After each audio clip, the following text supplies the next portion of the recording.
You got questions going out of your mind. Someone with answers now that's hard to find. Like the what and the why and the how stuff works, or just where to go to avoid all the jerks. She's Gear Abby, Gear Abby, Gear Abby, advice that doesn't suck. Gear Abby.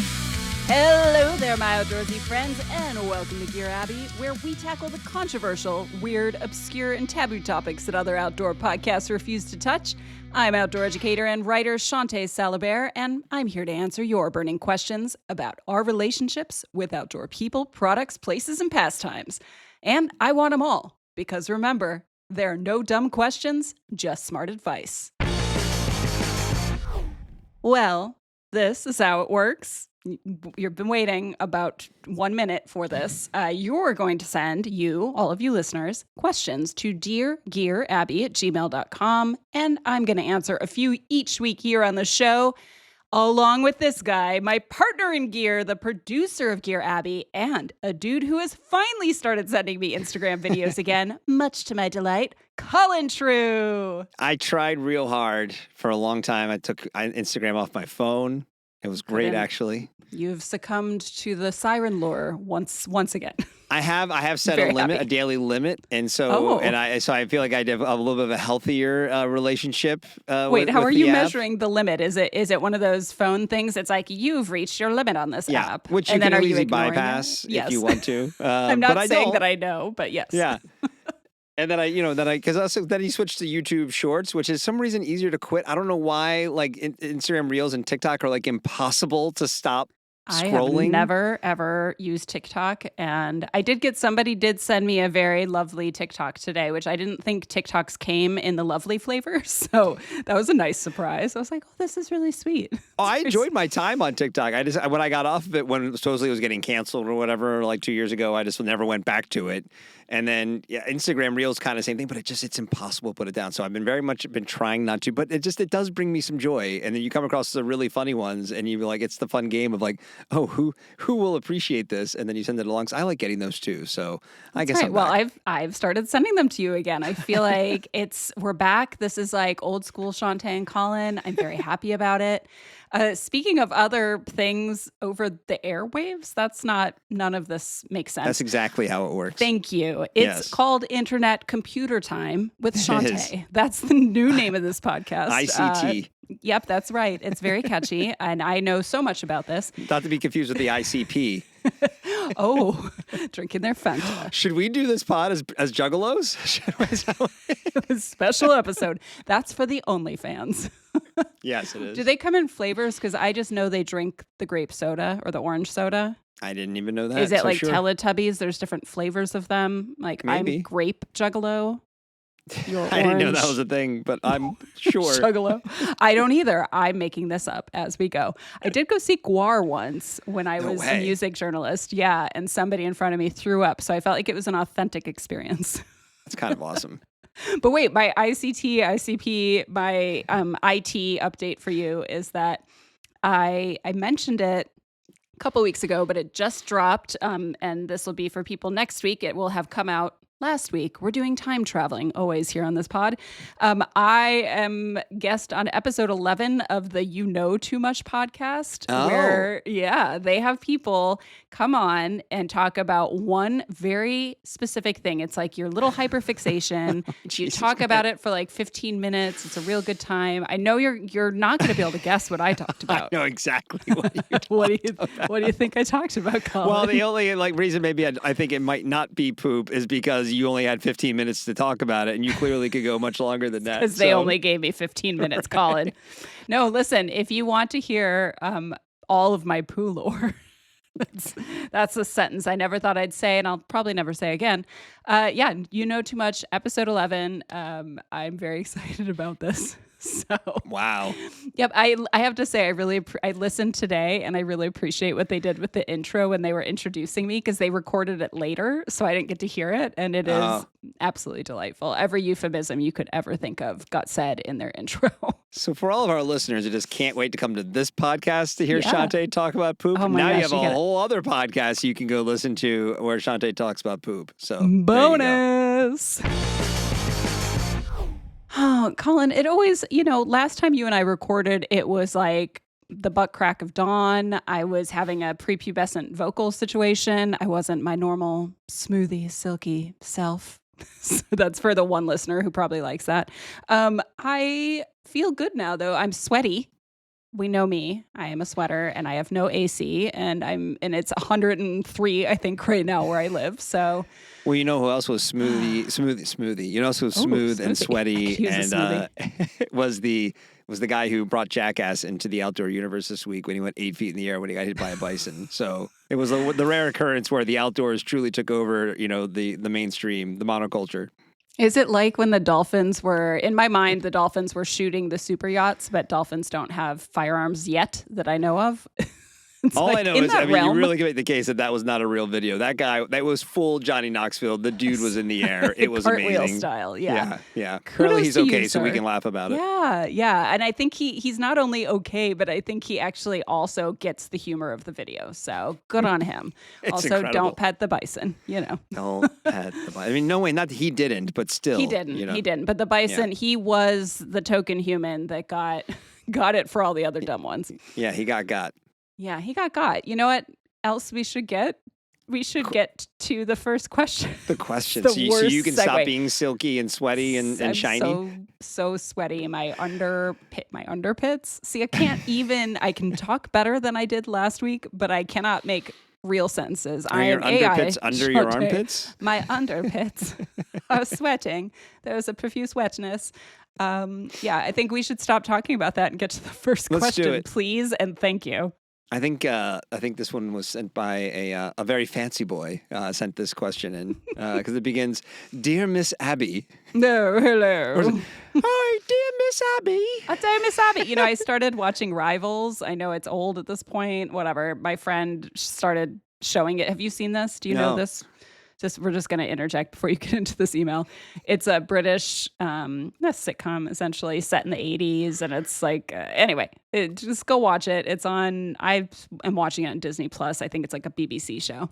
Anyway, I'm full of British accents right now, but I promise right I will on. not subject anyone to them today. Oh, I'm sure you but will. you should. You won't be able to help it. You're definitely going to bust it. at Okay, some you point. know me. You know me. All right, here we go. Dear Miss Abby, here's one to tickle your fancy. Here's one to tickle your fancy. Oh, I fancy a shag. No, I I began- didn't mean that for you, writer. I'm sorry. I don't even know who you are. I began backpacking when the general ethos was that going slower was how you went deeper. Today, it seems there's a constant race to see who can go the furthest, the fastest. I'm of the belief that these people boy. are missing the point of hiking. I'm shaking my fist. You're She said doing it's it not even my wrong. words.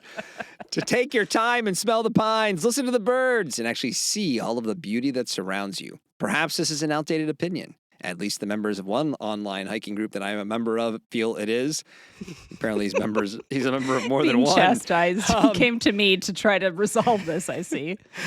But I think people who hike 20, 30, or even 40 miles a day while chasing some sort of record are missing the point of backpacking altogether.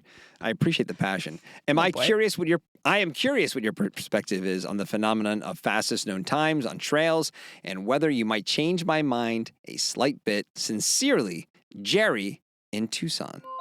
Jerry. See, I knew it was a dude. Yeah, you didn't even have to Oh, say. yeah. No, without a doubt. Oh, boy, Jerry. Well, consider my fancy tickled.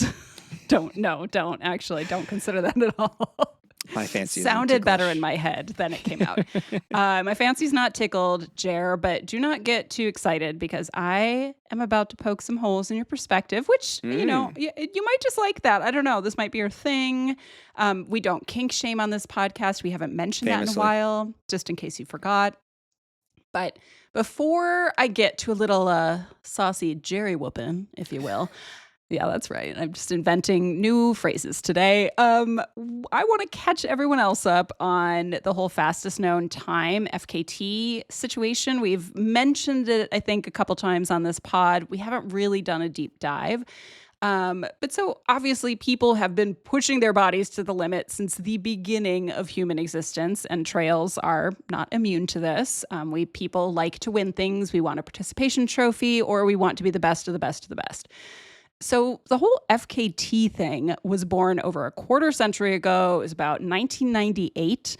Just saying quarter century ago makes me feel very old. Maybe makes you feel older, Colin, because you A little are bit.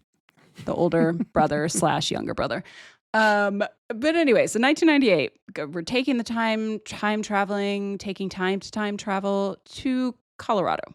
Pete Backwin, Buzz Burrell, two friends, they decide to set a speed record on the Colorado Trail.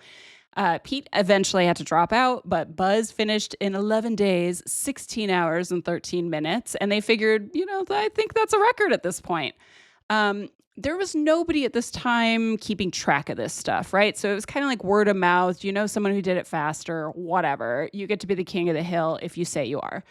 So the next year, they're like, let's do this again, but on a different trail. So they wanted to do the John Muir Trail.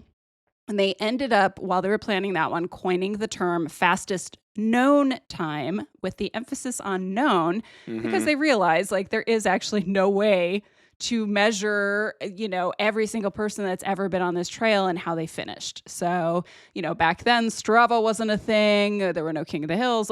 This was, it was new territory for people. So hence, FKT, fastest known time, they started keeping tabs on an online message board, which was very popular back in the late 90s and early aughts. And then they finally launched fastest known time way later. I think it was 2018. So fastestknowntime.com, I should say. So it is still considered the gold standard for people who want to sleep deprive their way to victory on long trails, just, around the world. It is the place you go, and you basically go. It's great. I don't know if you've seen it, Colin. Have you? What's that? fastestknowntime.com. Oh, the website? Yeah. The website. The .com implies that, yes. Yeah, I love when people go into the if you click on any trail, you kind of go to the bottom and there is sort of an ongoing, back and forth message board thing. And I love it when people are like, I shall set forth today to set the record unsupported on whatever trail. It's I got to great. call back to the part where you said you weren't going to do an accent. But I don't know. I don't remember saying that. The other day, speaking of Instagram Reels, I saw one that was a woman doing this pitch perfect noir voice, and it was so good. And I sent it to my friends, and they were like, yeah, that's like you on your podcast. I'm like, yeah, you're right. Thank you. Damn right. Thank you for recognizing it. Thank you. My genius. I'm going to go for, I feel like there's an award. I always think you're the announcer voice, but maybe there's a Mid-Eastern Seaboard voice award that I could win this year. Mid-Eastern Seaboard, is that your accent? I thought you were I Midwest. don't know. Is it? I'm not really sure what it is. I don't know either anymore. Catherine Hepburn. Okay. So Catherine was not running on trails, but these guys were. So they create this whole subculture out of it because people love seeing if they can go fast. So we're going to come back to Jerry from Tucson's question. What is my perspective? And can I change his old school mind a little bit?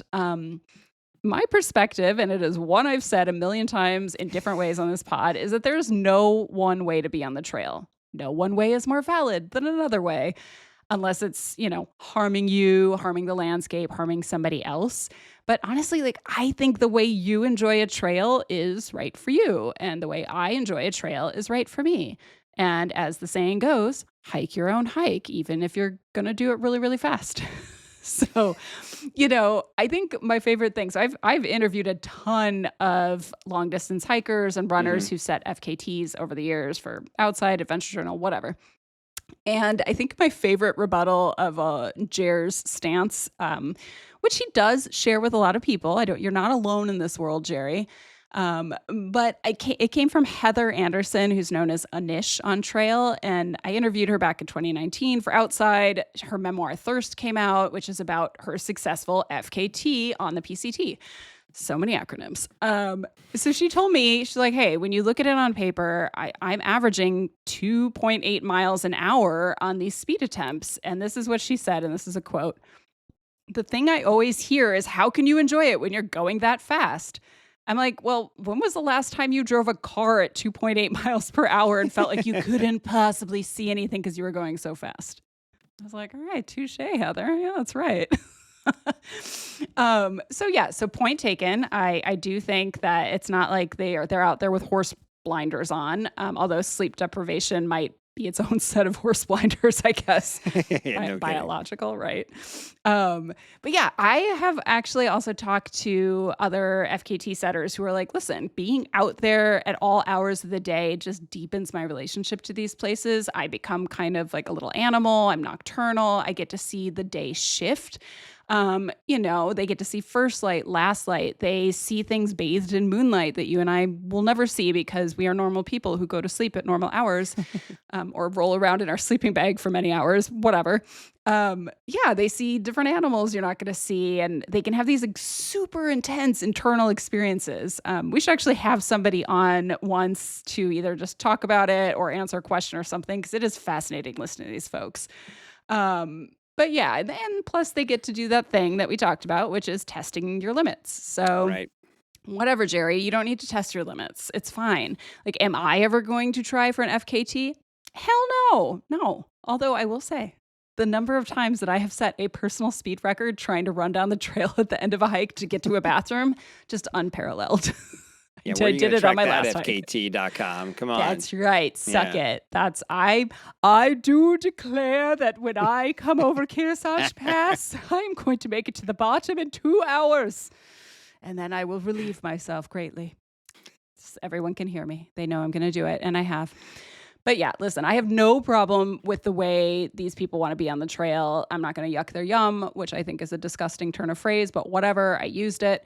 It just has zero bearing. Like, somebody moving fast on a trail I like has zero bearing on how I move on the trail I like, because I also know I'm going to be very slow, and that's my way of doing things. Okay. SKT. That is what I'm aiming for.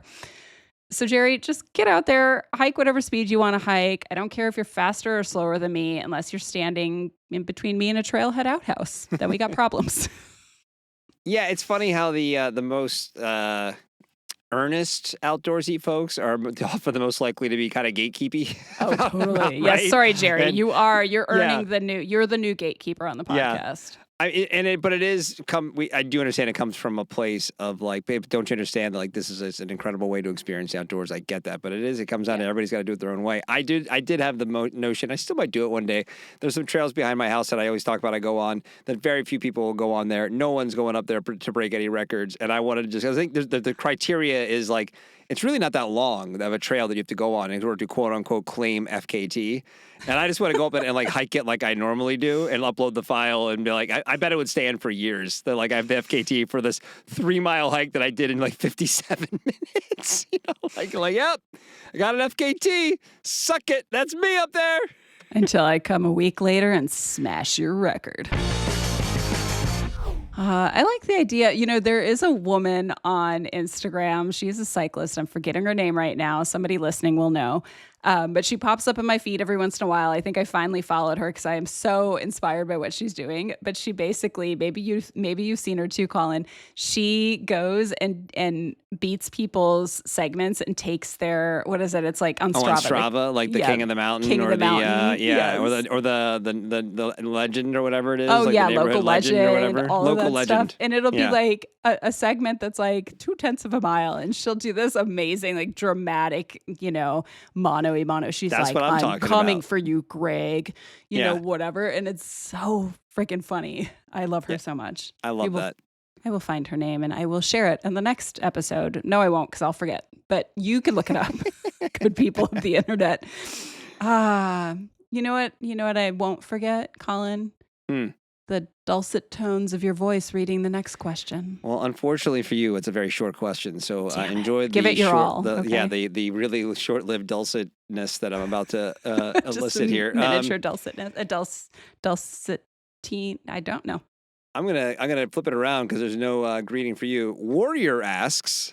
Warrior's the writer. Warrior. Juicy topic, but what is the difference between a trail angel and a trail service provider? Now, Colin, before I answer this juicy topic, when you read that phrase, that sentence, it is a sentence. What are you thinking this refers to? I mean, a trail service provider makes me feel like, like, do I have to pay them monthly for my internet fees? I mean, like, that's the worst thing I thought. It's with the ICT, the ICP, and the TSP. I don't really know if this is a juicy topic, but I appreciate Warrior writing in. Yeah, you know what? We'll take your emails, even if they are short. If they don't give as much dulcet time to Colin's vocal cords. If they claim to be juicy but aren't really that juicy, Somebody out there is like, when they thank you, heard Warrior. this. Yeah, thank you. I hope you have time to take a pause from your battle in order to hear our answer. Great battle of the ICP. It's just the juggalos and the internet service providers and the trail service providers. This is the outdoor world I want to live in. And Jerry. Jerry's in there Jerry. too. We know what side Tucson he's on. Jerry. Tucson Jerry. That's your trail name. Okay. Well, Colin, like probably many of you, are not completely consumed with the world of thru hiking. So what Warrior is referring to here is not internet service providers on the trail. It is people who help hikers tackle these long trails. So the assistance they provide, which could be anything from water to a burger to a ride to a place to sleep, is generally called trail magic. So you're just like, oh, wow, this is so exciting. How magical. I wasn't expecting this. I thought I'd just be eating pine cones all day. So my first experience, I'm going to tell you a bit about my personal experience of trail magic because it's my show. And then we'll get to the question. So my first experience was on the PCT, which makes sense because this stuff usually exists on long trails. And I got things like free rides. I got free ibuprofen. Very useful at one road crossing. He's like, oh, do you need anything? I'm like, do you have ibuprofen? Like just in a feral, almost angry voice. Right. He did. Free food. I think my favorite was probably a dude who rolled up to the trailhead I just run down to. This was one of those instances where I remember it clearly. I was like my pack had the least amount of food it had in a while. And so I'm just floating, like racing down the trail, just tripping over myself to go to the bathroom. When I got out of it was a rough time. But I got out of the outhouse, used my little sanitizer, and this dude shows up. He offers me a ride into town and a packet of Capri Sun, a frozen Snickers bar. Oh my God, this guy's a hero. Wait, a cold orange. Oh my God. Was his name Jesus? Jesus himself. He was wearing some ultralight, those Lem switchbacks, I think is what, it's probably what he'd wear now if he had the option. I agree. Yeah. He was so wonderful. I think his name was Mr. Clean, and he was just section hiking, and his wife would meet him in town every few days and had a minivan, and then they would do trail magic and then That's go to awesome. church. Like that was their whole thing. All right. I was like, all right, but I see Jesus. It was Jesus, actually. Yeah, Thank you, sir. Gracias. On the Colorado Trail, I actually had a scenario where MacGyver, my buddy, who you've heard of many times, he is a real person. He needed to get off trail because he jacked up his knee, but we were super remote. We needed to hitch a ride off of this like desolated fire road. And we thumbed it for 2 hours until somebody picked us up. And it was 2 women. They were picking up something like 12 adolescent boys. And they do this annual trip. So not only did they give us a ride into town during which we got to answer every poop-related question adolescent boy could think of, but they also bought us breakfast, which was amazing. And then there was one year in the Sierra, I stumbled across trail magic at a place called Fedette Meadow. There were these people that apparently did this every year. They'd get a bunch of mules, do a long weekend. They had spaghetti, they had sweet potatoes, they gave us breakfast, they let us pack a lunch, snacks, postcards, and then they would mail the postcards for you. And I think best of all, my dumbass left my contact solution in the hotel room during my previous resupply, so my eyes were very dry. So they gave me contact solution too.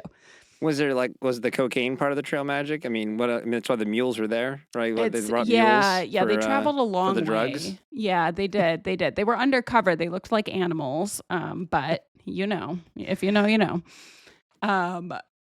And the thing is, like, none of those people, nor any of the people I've, hitched with to from trails asked for anything. But we did both benefit. I get something tangible plus the feeling of being supported. And then they got to feel good about helping out a hiker. And I do also always offer, for rides. I'm like, can I give you some gas money? Whatevs. But so those people are, warrior, what I would call trail angels. These are just people who give from their own abundance. They're like, please, I've got many. Take from me. I would love to give to you. And they expect nothing in return other than just Suckers. Self-satisfaction. Colin, when you set your FKT on your local hill, do not expect me to be up there with pizza for you. Okay, nothing. You get nothing. Damn it. Unless you give me $20 in return. Okay, fair. Okay. We could set it up ahead of time. I have Venmo. So trail service providers, though, the other category warriors talking about, it's a little fuzzier. So this has kind of been a part of the big conversation around self-reliance and entitlement on the trail, on these long trails, and about whether people should be helping these hikers at all. Because as I'm sure Jerry would remember, back in the day, hikers didn't need all these trail angels. They just hiked with their bare feet for many, many moons. So, I'd say a trail service provider at this point is just somebody who offers unofficial, and I'm saying like unlicensed, transportation, lodging, other services on these long trails, but they're not licensed businesses. They're not a hostel. They're not a shuttle service, a resupply company, but they're also not quite doing it out of the goodness of their hearts. There is a real cost to what they do. They usually ask for donations. And this is the thing. It kind of comes with expectations on both ends. Because I will say, of all the rides I've ever given, I can count, because I've given a lot, I can count on 2 fingers. That's 2 fingers, 2 of my fingers, 2 of your fingers, anyone's fingers, really, as long as there's 2. That is the amount of times anyone has offered me any money for, giving them a ride somewhere off the trail. And I said no both times, but it just is a little surprising to me. There's this sort of expectation at this point that, like, when you do a thru hike on certain trails, that people just want to support you because you're cool, and it leads to this weird ego situation that happens where hikers can get to be kind of dicks out there. I've seen it many times, like in town, you'll see the trail angel Facebook groups light up like, this is the last year I'm angeling because blah, blah, blah, blah, blah. And then, of course, they do it the next year because it feels too good. Yeah, I don't know. I think for me, it's fine. Like, I don't mind giving the rides or anything, but there are a lot of people now who just kind of follow through hikers, especially on the PCT, I've noticed. And they're just like, what do you need? I can get this for you. I can send it to you. I can pick it up. I can do this. I can do that. And I think it comes from a place of wanting to belong is where I've settled with it all. Yeah. But sense. I do think it like makes the through hikers a little, the ones who choose to like really lean into it. I don't know. I don't want to say it cheapens the experience because maybe I'm turning into old Jerry from Tucson here, but maybe it does. Doesn't sound very magical anymore. No, it feels like the opposite of that. It's like, I expect you to cater to my whims because I'm a cool hiker. Right. Yeah, it's a little weird. I don't know. Personally, I prefer true trail magic when you just stumble across something. Like, actually, when I finished, so I was out on the trail for a couple weeks, and when I finished, I stumbled down into the parking lot. I blitzed out something like 14 miles before early afternoon because I was just like, I need to be off the trail right now. Everything hurts. I was feeling a little feral, and a friend that I made on trail got down just before me, and she runs over to me, and she's holding an ice cold can of Modelo that she had already clicked delightful. open. Yeah. Oh yeah. She got it from a woman who was just hanging out by her van with a cooler full of cold beverages. She had pizza stacked up. It was insane. And I just took it, and I took the most refreshing swig of my life. I don't even like Modelo. I was like, this is the best. This is like manna from heaven. Yeah. But yeah, it was amazing. It wasn't scheduled. I did not expect this woman to be there. I didn't hear about it on Facebook or Far Out or whatever. It was just actual magic. And that to me is the true spirit of the trail. Yeah, I got nothing on this one.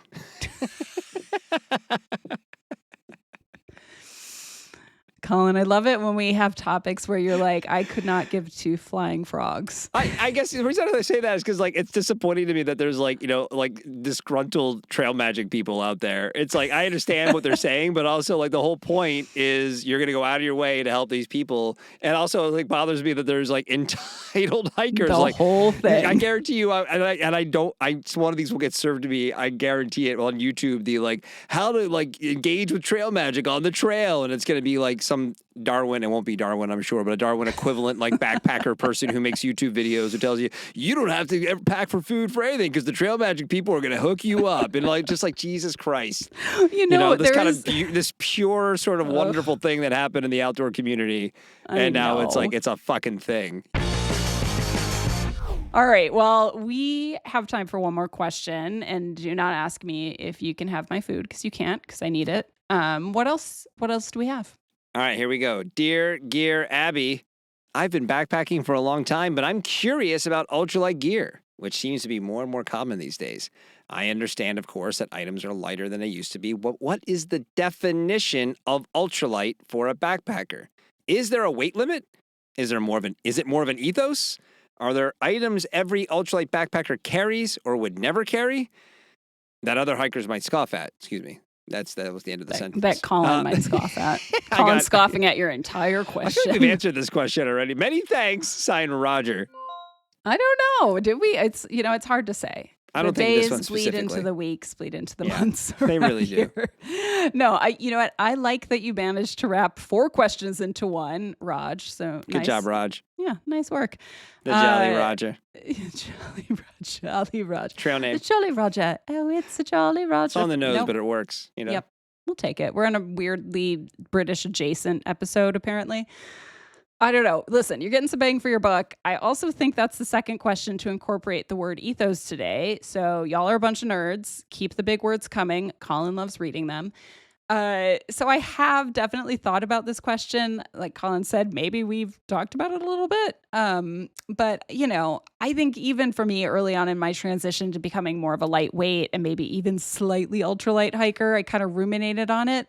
So I could answer your question, but this seemed like a great opportunity to bring back everyone's favorite Minnesotan, the CEO and co-founder of Garage Grown Gear, Lloyd Vogel. Go. Wow, what a introduction. Honored to be here on Gear Abby. Wow. That's right. I have to mix it up. This is a three-peat, isn't it? Is this your third I think so. time? Oh wow. My gosh. I feel like what is there a bigger honor than being a cameo star on a podcast? Now that the rock fight is dead. Yeah, this is it. This is the biggest honor. Well, thank you. Thank you for having me. I'm honored to be here. I'm happy to be the ambassador, the proselytizer of ultralight. Ooh. And to answer dear Raj's question about definitions and determinations for ultralight. Wow. I like that. All right. Well, I was thinking, I think we're going to have a back and forth on this one because I think you and I both have probably strong perspectives on this, or maybe not. I don't know. But I feel like this will be a fun one to riff on. So I think let's first talk about what it means to be ultralight in quotes, as Raj put it in the email. And then we can kind of talk about the items that Graham weenies would never be caught dead with. Sounds great. Yeah. So I think let's start with this. Lloyd Vogel, how do you define ultralight? Well, I want to preface this by saying I do not think there is like an ideal base weight, and whatever you bring, if it helps with the style of backpacking that you do and the goals and objectives that you have for your trip, that is the weight that you should bring. So like base weight only matters if you want to be academic about your gear. And for those who really want to like cut ounces and grams and go as light as possible, or really kind of like kind of adhere, like all of this is subjective, I guess is the main point. And you don't get any award for like being ultralight after the end of a trip. So if it doesn't make you happy, don't do it. But there are finite definitions for what ultralight is. Ultralight means a base weight of 10 pounds or less. So base weight is basically everything that's in your pack minus your consumables, so your food and your fuel. And so if that is less than 10 pounds, technically your pack would then be ultralight. And it is easier to go ultralight these days because there's just a ton of fabric innovation. Also, like ultralight backpacking as a discipline has just exploded. So honestly, like it's just not even that. It's not even more expensive anymore because there are so many different options. There's so many brands that make ultralight gear. And, there's a lot of questions within the ultralight community of like, is 10 pounds too high of a number to be inclusive for ultralight? Should we lower it to 8 pounds? Right. You got to make it more exclusive. That's exactly right. And I don't know, like to me, again, it's like, one, and to Roger's question about kind of is it a number, is it a mindset, the answer is like yes, it's both. It's whatever you want it to be. I mean, I go ultralight because it allows me to be able to go longer trips faster, and I've got a finite amount of time to be able to do things as a relatively new father. But I also really like the mental freedom that bringing a lack of things does. It reduces decision fatigue. I don't like having to decide in the morning what I'm going to do or what I'm going to bring, or did I forget this thing, or which pair of socks should I have. When you have a minimalist kit, it allows you to be able to be present, to be more focused on what you're doing, where you are, the people that you're with, all of these things. So I think there's a difference between kind of like what ultralight is as a set of gear and what ultralight and minimalism is as a mentality. But I think that my preferred version is at the cross section, or the confluence of both. Of like, I like bringing lightweight gear, and I like taking a minimalist approach to what I bring. I'm not like going ultralight in some areas so I can bring a lot of redundant clutter in others. It is the mentality that drives the gear, not the gear that reinforces the mentality. Wow. That's Lloyd, at some point you should just write a book, because you always come up with these great little like Lloydisms that are. That's why I post on LinkedIn. That's right. That's true. That is your book. You just print all of your LinkedIn thought influencer whatever things. That's right. It's funny, the ultralight thing. I think people really get swept up in the name ultralight. It's like a badge of honor, a title. And I see people all the time in Facebook groups, especially some of the shorter trails, like the JMT groups, where they're like, do I need to get rid of all my gear and get all new gear and blah, blah, blah. And it's like, all right, like you were saying, to a point, going a little lighter is just going to feel nicer on your body. And yeah, I like that perspective of not having decision fatigue. Which of my 7 shorts will I wear today? Because there's only 1 shorts, and you're going to wear them until they get crusty. Yeah, and they will get crusty. And they will get crusty. Be prepared. That's right. And if you're ultralight, you're not carrying soap, so good luck to you. Yeah, that's right. Yeah, actually, good luck to anyone around you. It's more like it. The 10-pound base weight, I was wondering if you were going to say that, because that was going to be my follow-up question. Is I've heard that bandied about for many, many years. It's like 10 pounds. I feel like for a while there, maybe it was 12 pounds or 15 even, and now it's 10. Where does this come from? Is it just Reddit forums? Is this a Ray Jardine thing? Like, I can't think of where I first saw this. I mean, that's a good question. I mean, again, like, someone made it up. Like, there is no, like whenever people are, proselytizing, like, this is what is ultralight. It's like, no, just the fact that we don't even know, right? And like both of us do it, just speaks to how arbitrary it is. Like, maybe it was Ray Jardine, the godfather of ultralight backpacking, but like, I mean, it probably was. I would bet, right. But I mean, that is the number, and your SUL, your super ultralight, is like sub 5 pounds, and other things are lightweight. If it's 10 to 15, or I don't even really know, because part of it, like, it just doesn't matter. Again, it doesn't. It's arbitrary. Like, I think ultralight at its best is when ultralight enables people to do trips that they might not be able to do if their pack wasn't as light. Our biggest growing demographic is the 60 plus crowd, who, for them, ultralight is not a like luxury, it is an essential. And that is like really cool. Like, ultralight should be something that makes backpacking more accessible. It shouldn't be something that people feel like they are weight shamed because they are not as ultralight as someone else, or they need like a certain set of expensive gear to be able to do it. And if they do that, then they're led into some exclusive club. Anyone who does that is and those people exist in all forms of hobbies, but like, that's not the point. And I don't just say that as as the CEO of Garage Grown, but like, that is not like an identity that I want anything to be a part of. But I think to not acknowledge that kind of like the gear elitism does happen, right, and is a portion of ultralight, is also not accurate. But like, I don't want anything to do with that. I think there's a lot of people who are like, they might talk about it academically on Reddit, but when it comes down to it, people who have spent time on trail know that just like doesn't matter that much. No one on trail is like, oh, how much does your toothbrush weigh? It is purely you're right. It's a lot of it is an academic exercise, or just like, people bored and they're not on trail and they're on forums and they have nothing better to do than to, talk about weight. It is interesting that the whole idea, you can go on and make a lighter pack, which is, if anyone listening is not familiar, this is a website you can go to. You can enter all the stuff that you carry with you and enter the weights of it, and it'll come up with it. And people will post these in forums and ask, like, is there anything here that seems obvious? And that's kind of an interesting way. Like, if you are looking to upgrade your kit, do a lighter weight and have someone look at it and say, like, oh yeah, your tent weighs 17 pounds. We're not going on a polar expedition. You can change that. Oh man. Well, speaking of the second part, or the 7th, 50th, I don't know what part of Raj's question this is. We're just calling it Raj now. But the whole thing about, are there items that people scoff at? Like, I know for me, I remember the very first thing that I had somebody I knew who was a total gram weenie. And when he found out I was using a pillow on trail, like a little inflatable, tiny little Sea to Summit Arrows, he was like, oh my God, you could just sleep on your puffy. I'm like, I don't want my neck to hurt every morning, dude. Yeah, right. Support. I could, but I'm not a barbarian. I'm not a heathen, man. I mean, I am, but not in that way. Even barbarians use pillows. That's right. That's right. Oh, we did talk about barbarians, Ice Planet barbarians. I bet they use pillows. I bet you they did. That was a couple episodes ago. I feel like that whole thing, like, I feel like there was a real, like, anti-pillow, anti-camp shoe, anti-chair. And I feel like all of those luxury items are things that are, like, taboo within certain facets of the ultralight crowd. But honestly, like, I am not into ultralight for the masochism. I'm not in it for some sense of, depriving myself of joy. I do ultralight because it makes me happy and I enjoy that. And a pillow for me, like, it weighs very little.